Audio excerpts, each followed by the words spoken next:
Veda kids channel. தலைப்பு: வாழ்க்கையின் உண்மையான செல்வம். ஹலோ குட்டீஸ், கதைக்குள்ள போலாம். இயற்கை எழில் கொஞ்சும் புல்வெளி. அந்த புல்வெளி பார்ப்பதற்கு ஒரு பச்சை நிற பட்டு மெத்தை விரித்தது போல காட்சியளித்தது. எங்கு நோக்கினாலும் சிறிய சிறிய வண்ண மலர்கள் பூத்துக் குலுங்கின. அதிகாலை பனியில் நினைந்த புற்கள் சூரியனின் முதல் கதிர் பட்டவுடன் வைரக்கற்களைப் போல மின்னின. அங்கே வீசும் காற்று எப்போதும் ஒரு விதமான மூலிகை வாசனையையும் அமைதியையும் சுமந்து வரும். அந்த புல்வெளியின் நடுவே ஒரு உயர்ந்த பாறையின் மீது அந்த பொற்கிண்ணம் இருந்தது. அது எப்படி அங்கே வந்தது என்று யாருக்கும் தெரியாது. ஆனால் அதன் பளபளப்பு மைல்கள் தூரம் வரை தெரியும். மதிய நேரம். சூரியன் உச்சிக்கு வரும்போது அந்த பொற்கிண்ணம் ஒரு சிறிய சூரியனைப் போலவே ஜொலிக்கும். விலங்குகளின் பார்வை. காட்டிலுள்ள விலங்குகள் அனைத்தும் அதைக் கண்டு வியந்தன. இது தேவர்களால் விட்டுச் செல்லப்பட்ட அதிசய கிண்ணம் என்றும் இதைத் தொடுபவர்களுக்கு பெரும் செல்வம் கிடைக்கும் என்றும் கதைகள் பேசப்பட்டன. ஆனால் அதன் பிரகாசம் கண்களை கூச செய்ததால் யாரும் அதை நெருங்கத் துணிந்ததில்லை. அந்த பாறைக்கு மிக அருகிலேயே ஒரு அடர்ந்த முட்செடி இருந்தது. அதனுள்ளே உலர்ந்த பொற்களையும் மென்மையான இறகுகளையும் கொண்டு ஒரு அழகான கூட்டை கட்டியிருந்தது ஒரு தாய்ச் சிட்டுக்குருவி. அந்த கூட்டிற்குள் 3 சின்னஞ்சிறு குஞ்சுகள் இருந்தன. அந்த பொற்கிண்ணம் எவ்வளவுதான் மின்னினாலும் சிட்டுக்குருவி அதை ஒருபோதும் பொருட்படுத்தவில்லை. அதற்கு தன் குஞ்சுகளுக்கு தேவையான தானியங்களை தேடுவதும் அவற்றின் பசியை போக்குவதுமே லட்சியமாக இருந்தது. சிட்டுக்குருவிக்கு தெரியும், அந்த பளபளப்பான கிண்ணத்தால் தன் குஞ்சுகளின் பசியை தீர்க்க முடியாது என்று. ஒரு பக்கம் உலகமே வியந்து பார்க்கும் ஒரு ஆடம்பரமான ஆனால் பயனற்ற பொற்கிண்ணம். மறுபக்கம் மிகவும் எளிய ஆனால் அன்பு நிறைந்த சிட்டுக்குருவியின் கூடு. பார்க்கும் கண்களுக்கு பொற்கிண்ணமே உயர்வாக தெரிந்தது. ஆனால் அந்த கூட்டிற்குள்ளிருந்த ஜீவன்களுக்கு தாய்க்குருவி கொண்டுவரும் ஒரு சிறு புழுவும் தானியமுமே உலகின் மிகப்பெரிய செல்வமாக இருந்தது. மின்னும் அந்த பொற்கிண்ணம் தாகத்தை தீர்க்கக்கூட பயன்படாமல் வெறும் காட்சிப் பொருளாகவே நின்றது. பக்கத்திலிருந்த நகரத்தில் சோமன் என்ற பெரும் செல்வந்தன் வாழ்ந்து வந்தான். அவனிடம் வைரம் வைடூரியம் என எவ்வளவோ செல்வங்கள் இருந்தும் அவனுக்கு மனதிருப்தி இல்லை. காட்டில் ஒரு பொற்கிண்ணம் கேட்பாரற்று கிடக்கிறது என்ற செய்தியை கேட்டதுமே அவனது கண்கள் பேராசையில் விரிந்தன. தன்னுடைய பல்லக்கில் ஏறி காவலர்கள் சூழ அந்த பசுமையான புல்வெளிக்கு வந்தான் சோமன். தூரத்திலிருந்தே அந்த கிண்ணம் ஜொலிப்பதைக் கண்டு, ஆஹா, இது சாதாரண தங்கம் அல்ல, இது ஏதோ ஒரு விசேஷமான தங்கம், இதைக் கொண்டு போனால் நான் தான் இந்த உலகிலேயே மிகப்பெரிய செல்வந்தனாவேன் என்று தனக்குள்ளேயே சொல்லிக் கொண்டான். பல்லக்கு நின்றதும் தன் அந்தஸ்தையும் மறந்து அந்த பாறையை நோக்கி ஓடினான் சோமன். சூரிய ஒளி அந்த கிண்ணத்தில் பட்டு அவன் கண்களை பறித்தது. அந்த பிரகாசம் அவனுக்கு ஒரு மயக்கத்தை தந்தது. இதோ, இது என் கையில் சிக்கப் போகிறது என்று கையை நீட்டி அதை பிடிக்க முயன்றான். அவன் அந்த கிண்ணத்தை தொடுவதற்கு சரியாக ஒரு நொடிக்கு முன்பு, மகனே, நில் என்ற ஒரு கனிவான ஆனால் உறுதியான குரல் கேட்டது. சோமன் திடுக்கிட்டு திரும்பி பார்த்தான்.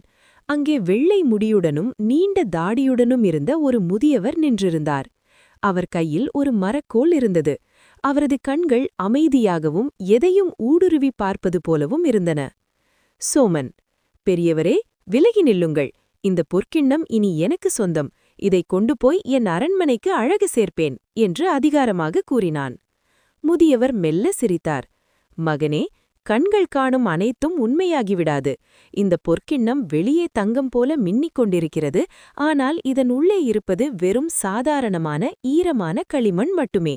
இது காலத்தால் உருமாறிய ஒரு வெறும் களிமண் பாண்டம். சோமன் ஏளனமாக: களிமண்ணா? இதுவா? உங்கள் கண்தான் மங்கிவிட்டது பெரியவரே, இது சுத்த தங்கம் என்றான். முதியவர்: மகனே, மின்னுவதெல்லாம் பொன்னல்ல. இந்த உலகம் அப்படித்தான். பல விஷயங்கள் வெளியே ஜொலிக்கும், ஆனால் உள்ளே அர்த்தமற்றதாக இருக்கும். இதை பெறுவதற்காக நீ உன் நிம்மதியை இழக்கப் போகிறாய். ஆனால் உண்மையில் இது ஒரு உடைந்த மண்பாண்டத்திற்கு சமமானது என்று நிதானமாக சொன்னார். சோமன் அவர் பேச்சை மதிக்கவில்லை. அந்த பிரகாசத்தால் ஈர்க்கப்பட்ட அவன், நீங்கள் ஏதோ கதை சொல்கிறீர்கள் என்று கூறி கிண்ணத்தை பலமாக பிடித்து தூக்கினான். முதியவரின் எச்சரிக்கையை மீறி சோமன் அந்த பொற்கிண்ணத்தை தன் இரு கைகளாலும் பலமாக பிடித்து தூக்கினான். அவன் அதை ஒரு கனமான தங்கக் கட்டியாக எதிர்பார்த்தான். ஆனால் அவன் தூக்கிய அடுத்த நொடி அந்த கிண்ணம் மிக லேசாக இருப்பதை உணர்ந்தான்.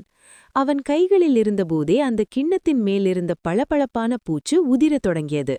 சலக்கென்ற சத்தத்தில் அது தரையில் வீழ்ந்து சுக்குநூறாக உடைந்தது.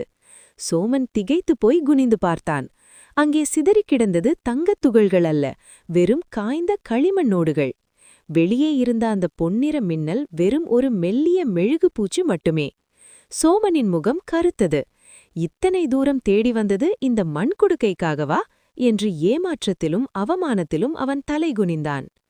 அதே நேரத்தில் அந்த பாறைக்கு அருகிலேயே இருந்த முச்செடியே ஒரு பெரும் சோகம் நிலவியது. தாய்ச்சிட்டுக்குருவி தன் குஞ்சுகளுக்கு உணவு கொண்டு வந்தபோது அவை எப்போதும் போல உற்சாகமாக கீச்சிடவில்லை.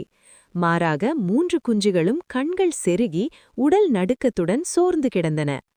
காட்டில் பரவிய ஒரு தொற்று நோயினால் அந்த குஞ்சுகள் பாதிக்கப்பட்டிருந்தன. எப்படியாவது என் குழந்தைகளை காப்பாற்றுங்கள் என்று காடே அதிரும்படி சிட்டுக்குருவி கதறியது. அது அங்குமிங்கும் பறந்து தேடியும் எந்த உணவும் அந்த நோயை குணப்படுத்த பயன்படவில்லை. தன் சிறகுகளால் குஞ்சுகளை அணைத்தபடி தாய்குருவி விம்பி அழுதது. அப்போது சிட்டுக்குருவியின் கூட்டை நிழலிட்டுக் கொண்டிருந்த ஒரு பெரிய ஆலமரத்தின் கிளையிலிருந்து மெதுவாக தனது சிறகுகளை அசைத்தபடி ஆந்தை தாத்தா இறங்கி வந்தார். அவர் கண்கள் இருளிலும் ஒளியிலும் உண்மையைக் காணும் வல்லமை கொண்டவை. அவர் கனிவோடு சிட்டுக்குருவியை பார்த்து, "சிட்டுக்குருவியே, அழாதே. உன் அழுகுரல் என் தூக்கத்தை கலைத்துவிட்டது. ஆனால் உன் கவலைக்கு என்னிடம் தீர்விருக்கிறது" என்றார் ஆந்தை தாத்தா. ஆந்தை தாத்தா தனது இறகால் ஒரு திசையை காட்டினார். "சிட்டுக்குருவியே, அந்த பாறையின் அடியில் யாருடைய கண்ணுக்கும் தெரியாமல் ஒரு சிறிய செடி வளர்ந்திருக்கிறது பார். அதன் இலைகள் சாதாரண புற்கள் போல தெரிந்தாலும் அவை உயிரை காக்கும் சஞ்சீவி மூலிகைகள். மின்னும் தங்கத்தால் செய்ய முடியாததை இந்த சாதாரண பச்சை இலை செய்து முடிக்கும். அந்த இலையின் சாற்றை உன் குஞ்சுகளுக்கு கொடு" என்றார் ஆந்தை தாத்தா. சிட்டுக்குருவி உடனே பறந்து சென்று அந்த பச்சை இலையை கொண்டு வந்தது. ஆந்தை தாத்தா காட்டிய திசையில் பறந்து சென்ற தாய்ச்சிட்டுக்குருவி மிக ஜாக்கிரதையாக அந்த மூலிகைச் செடியின் மென்மையான இலைகளை தன் அலகால் பறித்து வந்தது. கூட்டிற்கு திரும்பியதும் அந்த இலைகளின் சாற்றை தன் குஞ்சுகளின் வாயில் ஒவ்வொன்றாக சொட்டு சொட்டாக விட்டது. ஆச்சரியமாக சில மணி நேரத்திலேயே குஞ்சுகளின் உடல் நடுக்கம் நின்றது. அன்று இரவு முழுவதும் தாய்குருவி தன் குஞ்சுகளை காத்து நின்றது. அடுத்தடுத்த நாட்களில் அந்த குஞ்சுகள் மெல்ல மெல்ல தங்கள் சிறகுகளை அசைக்கத் தொடங்கின. அவற்றின் கண்களில் பழைய உற்சாகம் திரும்பியது. சில நாட்களுக்குப் பிறகு ஒரு பொற்கால காலை பொழுதில் அந்த 3 குஞ்சுகளும் கீச் கீச் என்று உற்சாகமாக சத்தமிட்டுக் கொண்டு கூட்டிலிருந்து வெளியே வந்து அந்த பசுமையான புல்வெளியில் சிறகடித்து பறந்தன. அவை வானில் வட்டமிடுவதைக் கண்ட தாய்குருவியின் கண்கள் மகிழ்ச்சியில் நனைந்தன. உடைந்த களிமண் கிண்ணத்தின் ஓடுகள் இன்னும் தரையில் கிடக்க, அதன் அருகிலேயே எந்த பக்கட்டுமில்லாத அந்த பச்சை மூலிகைச் செடியின் நிழலில் குஞ்சுகள் விளையாடின. இந்த காட்சியைக் கண்ட ஆந்தை தாத்தா மெதுவாக பறந்து வந்து ஒரு கிளையில் அமர்ந்தார். அவர் சிட்டுக்குருவியை பார்த்து கனிவோடு பேசத் தொடங்கினார். ஆந்தை தாத்தா, "பார்த்தாயா சிட்டுக்குருவியே, அந்த பணக்காரன் தேடி வந்த பொற்கிண்ணம் இன்று உடைந்த ஓடுகளாக கிடைக்கிறது. ஆனால் யாரும் மதிக்காத இந்த பச்சை இலை உன் குஞ்சுகளுக்கு உயிரை கொடுத்திருக்கிறது. கோடிக்கணக்கான பொன்னையும் பொருளையும் விட இழந்த ஆரோக்கியமே யாராலும் எளிதில் மீட்க முடியாது. நோயற்ற வாழ்வே குறைவற்ற செல்வம். உடல் ஆரோக்கியமாக இருந்தால் மட்டுமே நாம் இந்த உலகின் அழகை ரசிக்க முடியும்" என்றார் ஆந்தை தாத்தா. சிட்டுக்குருவி தன் குஞ்சுகளை அணைத்தபடி, "உண்மைதான் தாத்தா. இவ்வளவு காலம் அந்த பொற்கிண்ணம் மின்னியபோது நானும் அது ஏதோ ஒரு அதிசயம் என்றுதான் நினைத்தேன். ஆனால் மின்னும் பொருள் மகிழ்ச்சியை தராது, நம்முடன் இருக்கும் உறவுகளின் ஆரோக்கியமே உண்மையான மகிழ்ச்சி என்பதை இன்று உணர்ந்து கொண்டேன். பொன்னையும் பொருளையும் விட ஆரோக்கியமே மேலானது" என்று பணிவுடன் கூறியது. அன்றிலிருந்து அந்த பசுமையான புல்வெளியில் ஒரு புதிய விதி பிறந்தது. அங்கிருந்த முயல்கள், அணில்கள் மற்றும் இதர விலங்குகள் யாவும் வீணான பக்கத்தைக் கண்டு ஏமாறாமல் ஆரோக்கியமான உணவையும் சுத்தமான காற்றையும் அமைதியான வாழ்வையும் நேசிக்கத் தொடங்கின.